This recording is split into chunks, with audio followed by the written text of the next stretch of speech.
Good morning on this beautiful Monday. You know, Shabbos, we were sitting in Shul between Aliyahs. I was trying to give a little insight into the portion, and I don't remember what it was connected to, but I told him the anecdote of the guy who is a wealthy, affluent guy, and he gets an appointment for his child at Ben Gurion University, and it's a 1 o'clock appointment, and he leaves Tel Aviv early, and he gets there, and it's 12:45, and he's looking for parking. He can't find every spot is bumper to bumper. It's literally, he can't find the spot. Finally, he's getting stressed. He doesn't want to be late to the meeting. What's it going to look like for his daughter? So he turns to God and says, God, if I find the spot, I'm going to give $100K to charity. Nothing happens. Finally, it's already 1 o'clock. Now he's for sure going to be late. He says, God, I'll give $200K. And time keeps on ticking. And finally, it's already 12:30. And he realizes he's going to miss his appointment if he doesn't go now. And he turns to God and he says, God, I'll give you $1 million to charity if I find the parking spot. And at that moment, the guy right in front of him pulls out. And as he's pulling into the spot, he looks at the heaven and says, God, never mind. I found it on my own. It's a joke, but it has a lot of truth to it. Because many, many times in life, as we find success, we forget about God. We think we found it on our own. When we pour, or when we don't have what we need, or when we're searching for something, or when we need to pray for something, we have humility. But the moment we get it, the moment the success gets to us, we let it get to our head, and we say, yeah, I have it, don't worry. It's like in America, they say, the greatest thing is to be a self-made man. But in truth, there is no self-made man. Every human being needs God, needs other human beings to help them. And that humility of remembering that everything comes from God allows us to be real and allows us to stay humble. In this week's Torah portion, as I mentioned yesterday, we read the sad story of Joseph. How Joseph is sold into slavery by his own brothers. And he's sold into slavery into Egypt. And then he becomes the master of the home of the viceroy of Egypt, of a guy named Potiphar. And Potiphar sees that Joseph is successful. The Torah uses the word Ish Matzliach. Joseph is a successful man. And Potiphar is, wow, this guy is successful. I'm going to make him in charge of everything I have. And then the Torah tells us that God was with him.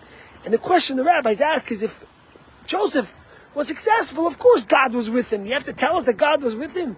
And the answer the rabbis give us is a very profound and important message. You know what the Torah is trying to tell us? That although Joseph was successful, although he found that parking spot, although life was going good, he still didn't forget that God was with him. He remembered and acknowledged and understood that all that he got was because God was with him. And that kept him real. That kept him humble. That kept him kind and generous and giving. And the same is true. Moses, before he passes away, turns to Jews and he tells them, you're going to be successful. And you're going to think, I did it for myself. My success got to my head. It was me. It was my talents. It was my smarts. It was my success. It was the places I was at. It was my pushiness, whatever it may be. But Moses tells us, you have to remember, Ki Hashem Elokecha, God your God. He gives you the strength to succeed. Joseph was Ish Matzliach. It's the first time we find the word success in the Torah. But at the same point, Joseph was also Hashem Itai. He remembered that God was with him. You know, we live in an affluent place, in a successful time, and people are so successful. But sometimes we forget, ultimately, that it all comes from God.